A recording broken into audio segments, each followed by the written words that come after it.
Burgundy, Volnay, 1832, and it's from the better slopes of the vineyard.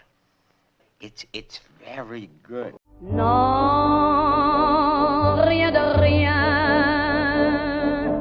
Non, je ne regrette rien. Ni le bien qu'on m'a fait, ni le mal, tout ça m'est bien égal. Hi, I'm Rod Byers. Welcome to Wine Talk. I'm really pleased today to have as our guest Jeff Struthers. Jeff, Hi, Rod. thanks for joining us. Pleasure to be here. Thanks for taking time out of your schedule to join us for Wine Talk. So Jeff is a pretty accomplished guy in a lot of different ways. Restaurant owner, in a previous lifetime, restaurant owner. Sales. What's your title? Are you Director of Sales for Nevada City Director of Sales for Nevada City Winery here in the local market, and then also winemaker at Old County Cellars. And where is Old County Cellars? Old County Cellars is in San Carlos, just about 40 miles south of San Francisco on the peninsula. Okay, so you're a pretty talented guy. You got a foot in the food world, a foot in the sales world, and a foot in the cellar. It's all the things I love. So. All the things I love. Okay, so we're going to talk about some interesting winemaking thoughts that Jeff has. But before that, Jeff just got back from a trip to Europe, and I understand it was your first trip to Europe. My first trip to Europe, and it was wonderful. We went to France and did a cruise on the Rhone River with Viking Cruise Lines. And their accommodations are marvelous. Their hospitality impeccable, and it was quite enjoyable. So anybody out there who has watched Downton Abbey knows Viking Cruises advertises on PBS and especially on Downton Abbey, and the cruises look fabulous, and they always have these picturesque shots of the European, the Mosel or the Danube or something. Where were you, and was it as good as they make it look? We were on the Rhone, and it was beautiful. The ship was incredible. It was built in 2014 in Germany, and it spared no expense. From the cabins to the bar to the dining area, everything was incredible, and the cruise itself was great. We started in Avignon and went south to Arles, and then back up all the way through some small towns, Tournon and Vienne, up and ended in Lyon. Where the cuisine is marvelous in Lyon, and it was enjoyable the whole way. One thing I didn't realize is how hard the Mistral winds blow in the spring. There were good 50-mile-an-hour winds for the first 3 days. And just now for those of you folks, the Peter Mayle fans out there, the Year in Provence, that kind of thing. The Mistral is a fairly famous wind. Does it blow in the morning, in the afternoon, all day? What's the deal? It gets stronger in the afternoon. It's the warm air in the Mediterranean rises, and it pulls the cool air off the Alps, and it rushes down the Rhone River Valley. And so as the heat increases during the day, so does the wind. And is that kind of like a cooling thing, the way you might think of San Francisco in a California summer is cool, or Tahoe is cool versus the valley? Yeah. Or is it a cold thing? No, it was not cold. It was wonderful. Other than the fact that you could almost not stand up in it sometimes. Oh, it was pleasant. So. Okay. And never having been to Europe, just what was the coolest thing you think happened? What was your biggest memory? Two things. One is how old things are there. I just, being American and looking at our old things that are, a couple hundred years old, and then, experiencing Roman ruins and medieval cathedrals, and it just really was overwhelming. It makes our poor little mission system at 150 years look toddler. Right, exactly. And then the other thing that I found amazing was the open markets, the food availability, the cheeses, now you're a chef, the fresh too. fish. Oh, I was I was starving for a kitchen. That was one thing. So you had no ability to cook? No, we were on the cruise, and there was no access to the kitchen. A little can of sterno in your room was probably not right. Not going to happen. Not going to happen. But the fish and the poultry and the foie gras and the cheeses and the fresh breads and it was absolutely incredible. I have to say, I do remember one time I had an opportunity to be in that part of the world, and we were at a market, small town, and there was an olive stand, and there were probably 15 bins, each with a different olive. A different kind of olive. That's all they sold, olives, and there were and that was in the market in Avignon. There was an olive stand that must have had probably 30 different kinds of olives. They just are there. And the sausage and cheese place. Yeah. They had all these different kinds of wonderful sausages and cheeses and samples, which was my favorite part. Yes. Yeah. A little different than going to Costco on a Saturday. And yeah. To say the least. Say the least. Okay, well, as much as we'd like to do, let's. We're going to talk about Old County Cellars. You're the winemaker at Old County Cellars. So that's in San Carlos. It's an urban winery. Is that correct? It's an urban winery. So tell us a little bit about Old County Cellars. How did that come to be? It came to be there's 4 of us that are partners, and we started as a hobby in Palo Alto in a basement of a friend of ours. How fitting. And started making wine because we loved it, and then we started making more wine because we loved it more. And You're home winemakers. Home winemakers. Yeah. Okay. We started as Byron Street Cellars. Right. We were on Byron Street in Palo Alto. Okay. And then we moved out when we decided to go commercial and move to. We're inside Cuvée Cellars. We're an AP, which is an alternate proprietorship. So we'll get to that in a minute, but one of the things that I find fascinating, I talk to a lot of home winemakers, and any home winemaker who is good at it, of which you started, well, you just said, as a home winemaker, any home winemaker who's good at it, at some point has fantasies of becoming commercial. Oh, right from the start. And so talk a little bit about being a home winemaker and making a couple hundred gallons or something to the transition to being a commercial. What is that psychologically? What was that? How did it change your view of winemaking? Oh, for sure. As a home winemaker, you are drinking and hanging out with friends and making something to enjoy together later. As a commercial winemaker, you have to make sure that all your parameters are everything's spotless, everything's clean. You cannot make a bad wine. You cannot even make a mediocre wine. As far as I'm concerned, you need to be impeccable in your process. And so you don't do as much drinking on the job as a professional winemaker as you do as a home winemaker. You drink more as a home winemaker? Without a doubt. So as a home winemaker, everywhere you go, you take a bottle of wine and you deliver it. No, I'm talking about during the process of making the wine.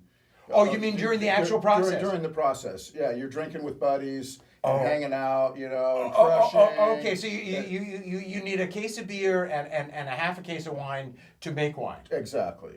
Whereas when you are commercial, you're down and dirty. You're doing the job. And you're not carrying everything. You're using a forklift.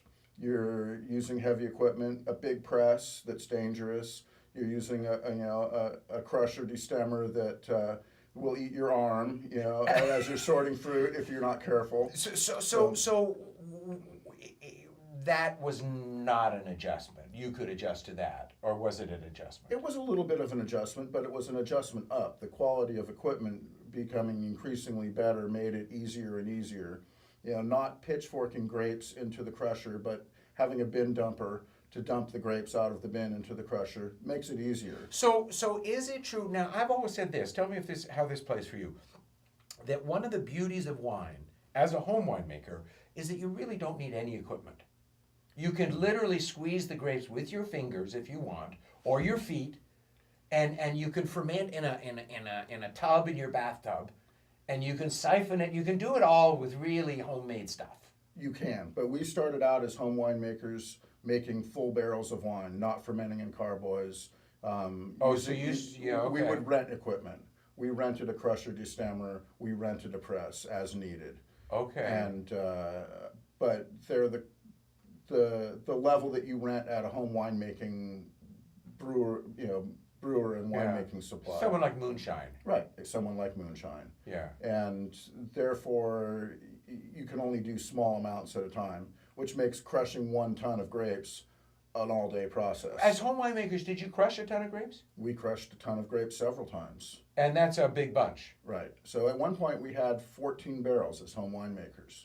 And that's what stimulated us to decide to go commercial, is that we were making too much wine. Okay, so going back to my previous point then, is that one of the things I believe that happens is as a home winemaker, you use it a little bit, you can't sell it, not legally. Exactly. So you use it as currency, kind of to trade, as a thank you gift, as a hostess gift. You always are taking wine everywhere you go because it's what you have. And you're proud of it and you want to show it off. And you're proud of it and you want to show it off. How does that, all of a sudden, that thing that you're taking as a gift is now got a price tag of $20 or $30 on it? How does that change your thinking?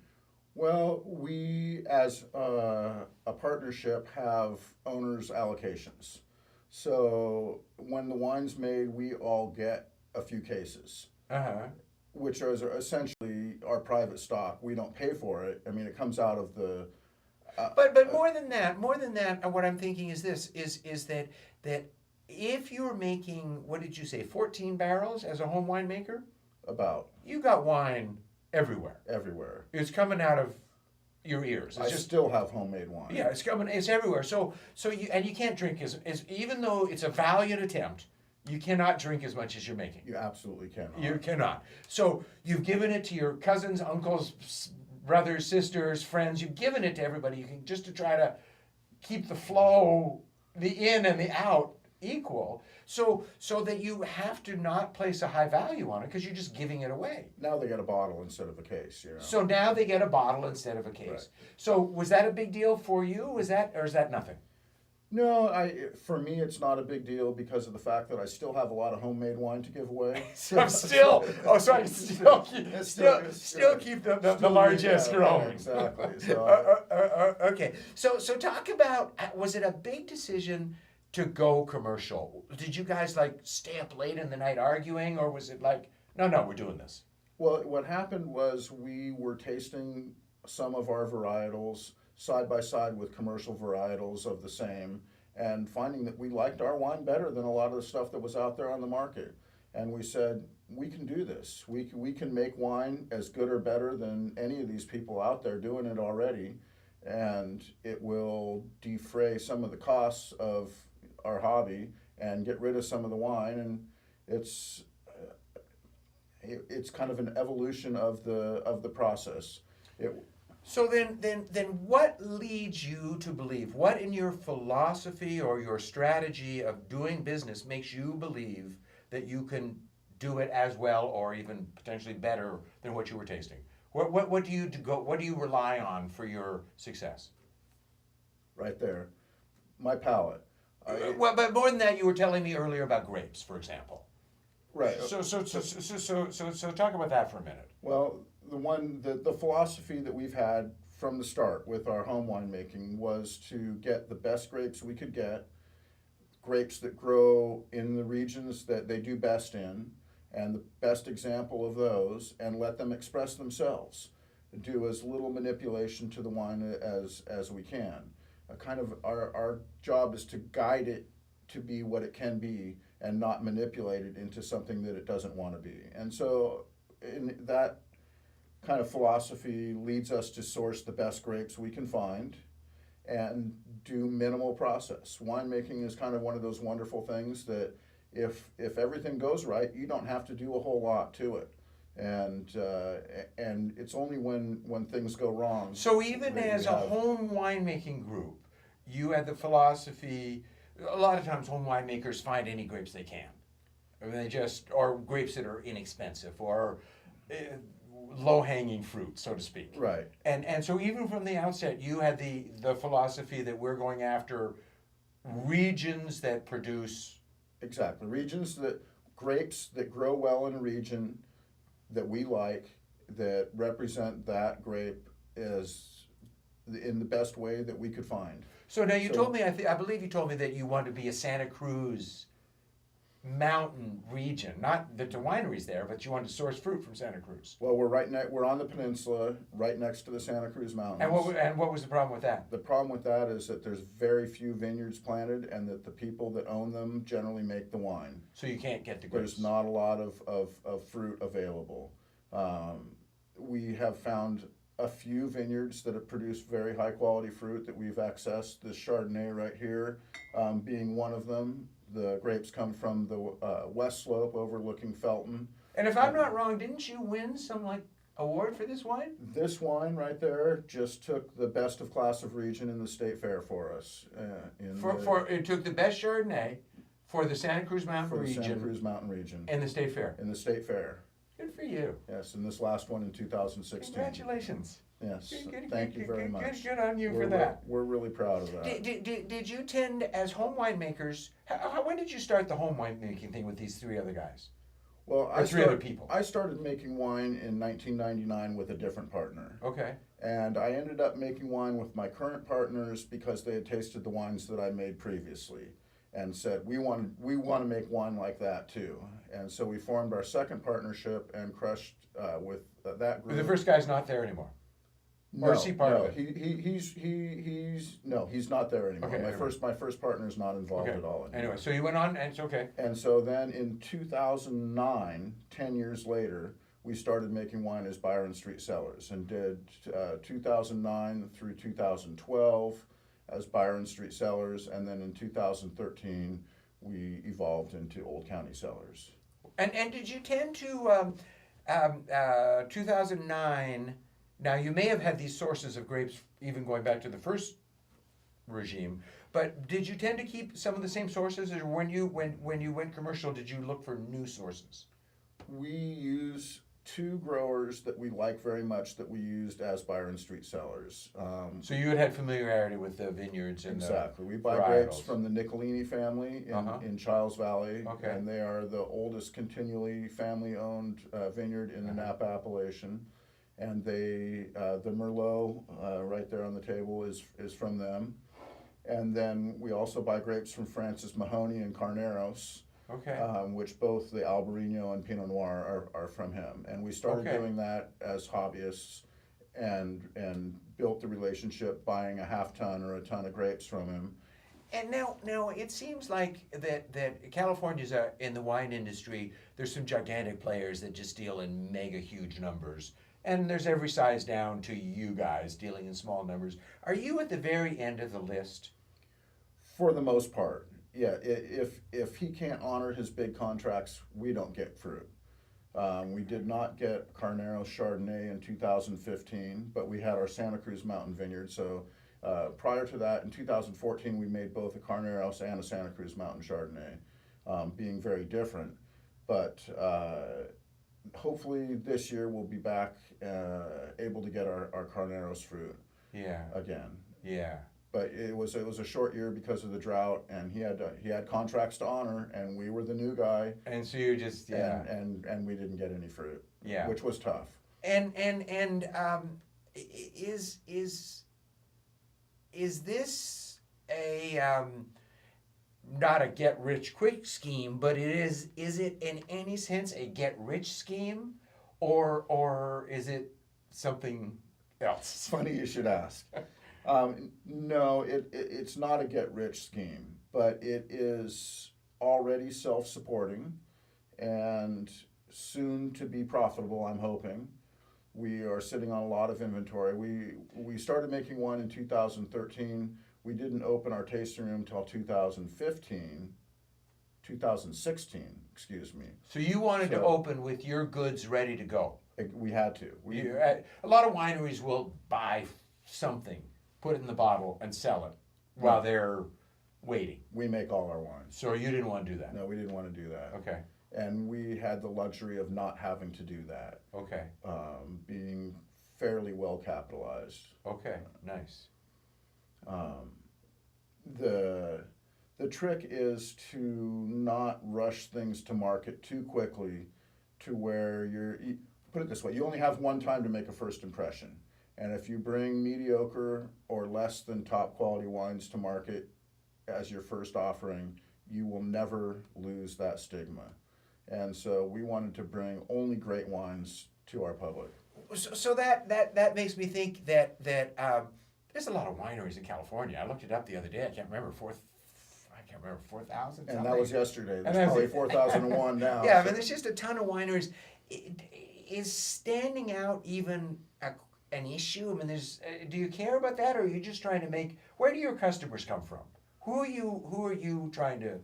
Well, we are in a very wonderful situation in that we work inside cuvee wine cellars as an alternate proprietorship, and there So are explain 5 what that wineries. is. The people don't understand what that is. Basically, we rent space from a larger winery, and we use their equipment and have space for our barrels and our inventory and our equipment. But we are inside another winery that has been previously successful, that draws a clientele. And is it true also that there are other wineries beyond you inside that? There are 5 different wineries So inside there. so like renting some a place that has commercial kitchen, and you rent a space in there, and you get to use the ovens, and you get to use Exactly. all the equipment that they have. And the winery has a commercial kitchen in it as well. And it's a which is legal wonderful. space, so everything you're doing is under an umbrella All of under the legality. umbrella of- yeah, exactly. So is that so the one model is a winery with their own equipment, their own presses, their own pumps, their own filters, and the other model is where you're sharing equipment. Talk about that for a minute. Is that a good thing, a bad thing, a difficult thing? What's that about? Well, it's a good thing financially because we didn't have to go out and spend $500,000 on equipment to get started. Okay. Logistically, when fruit starts to come in the fall, there's a big whiteboard, and you schedule your picks, you schedule your crush time, you schedule your press time, and there's a shuffle because it doesn't always happen the day you think it's going to happen. The pickers don't show up, the grapes don't ripen as quickly, and Is there a somebody else's referee? fruit- Because that sounds like a problem that could. My grapes are late. Your grapes are early. We both want the press or the crusher at the same time. That makes a long day. So that's just what goes. that's just what goes. You just work- we, and- we work well with each other. for And the you are most part. is that a viable model for a winery? Without a doubt, it works well to a certain production level. Probably the winery that people would know about, or not the winery, but the location is the sugar mill in Clarksburg. And that's more of a shared tasting room I thought they facility. did all the production there as well. Some of them. I've never been there. Yeah, no, it's So I more. can't It's say. more. I've It's never more been of more of a tasting room. Oh, I thought it was a shared facility A too. community tasting room. Do you have? Do we want to speak about that then? Are the 5 wineries plus the owner? So there's 6 of you. Are you all having tasting rooms? There's 5, including Paul. the 5. owner. Okay. So there's 5 So total. so are you all having tasting rooms? We reserve tasting room time. Sometimes So there's one tasting room. There's one tasting room, and sometimes we share it with other wineries. We have multiple wineries some days we have it to ourselves. Does that matter? What is that? How does Again, that- it's just like Crush. We schedule it all. There's a big whiteboard in back, and if we want to have an event, a club pickup. But do you or- see if you look at your sales, do you see that on the days you have it to yourself, the sales are dramatically better than on the days that you share it, or do you not even see that? No, actually, when there are a couple different wineries, we each bring our own crowd. And sometimes the crowd from the other wineries will buy your wine, so the more people we get through there, the more wine we sell. So it's a good thing. Again, It is. So is the food court analogy appropriate? A little bit, but we're not always all there. Right. So some days it's one winery, some days it's another winery. Paul likes to have him to himself, the owner of the facility, because he's been there a long time and has a pretty big club membership. So when he's got the room, he wants the He room. wants the room. But it's nice. We're in a neighborhood. There are 1, 2, 3, 4, 5 other wineries than the ones that are in our facility, and a very good brewery, Devil's Canyon Brewery, right across the street. So it's kind of a little wine neighborhood. So you're saying you've got in San Carlos, there's 5 of you, plus 5 others, all in San Carlos? Where you can park and walk. 10 wineries. Yes. Wow. Do people like that? Oh, people love it. It's like going to the mall. And they don't have to drive to Napa. People who live on the peninsula can come to our little wine area, mid-peninsula. Are the wine. restaurants to feed them? Downtown San Carlos has some nice restaurants. Is that walkable or is that not? Not so much. It's a Yeah. mile and a half or something. We're on the Yeah, other side okay. of the tracks, literally Uh-huh. the other side of the tracks. Okay, okay. And we're in the industrial side. But of but San Carlos. generally, it's you think it's a good model for a winery that doesn't have a bazillion dollars just to buy pumps and Definitely. presses. And we always put out a nice spread of food too, Yeah. so they don't have to go anywhere else. We put out some nice charcuterie. Okay, we cheeses only and got a breads. minute here. We only got a minute. So tell us again where is it? We are at 1001 Washington Street. Okay, we'll put up the website and we'll put the address and now the wine is not for sale in Nevada County. The wine is not for sale in Could Nevada they County. order it if they wanted to? They can order it online at oldcountysellers.com. Do you ever do tastings? Only down there. Only down there so far. So when you're going to San Carlos, okay, we only got 2 minutes left. 2 minutes, Jeff. You got to tell us. We're going to finish up. We got to stop talking about wine. We're going to go back to Paris. We're going to go back to France. Your just trip on your last night. I think it was maybe not your last night. Second to last night. Second to last night. You went to a restaurant in Paris. Just give us the lowdown on that. It was wonderful. It was Au Vu Paris, the old Paris, Yeah. and it has been in continuous operation since 1512. 1512. So Just yesterday. It's a 500-year-old restaurant, and the food was incredible. But more than that, the wine experience. They had a wine cellar that's been there since 1512, and you go down a little trap door in the floor, down a little stone staircase to these wines covered in dust and piles. And you pick out your own And wine. you pick out your own wine. So you're not picking off a wine list. There is no wine list. There's no wine You list. just Go in the to- cellar and get a bottle. and get a bottle. Exactly. That must freak people out. And They must freak out at that. they're categorized, 20 euro, 30 euro, 40 euro, 50 euro, and each. Yeah, here's the each- 400-year-old Right, category. exactly. All right. And finally, we're just going to pay homage. We have in our glass your Pinot Noir, It's a 2014 Carneros Pinot Noir. and it is absolutely delightful. Thank you, Ron. It's a little spice box. Spice just jumping out of there. Raspberry, berry, little bit of forest floor kind of thing.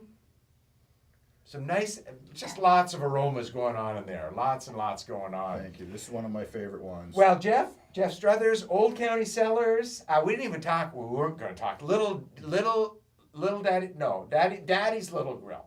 For a long time, Nevada County, Daddy's Little Grill was the restaurant. That was my home away from home and my creative outlet for 8.5 years. Okay, yes or no? Before we go, 10 seconds. What's more crazy, opening a restaurant or opening a winery? What's more crazy? Opening a restaurant for sure. Is way more It's crazy. way more crazy. Okay, there you got it, folks. If you want to go crazy, winery, not restaurant. Jeff, thanks for taking the time. I'm Rod Byers. This is Wine Talk, and we'll see you next time.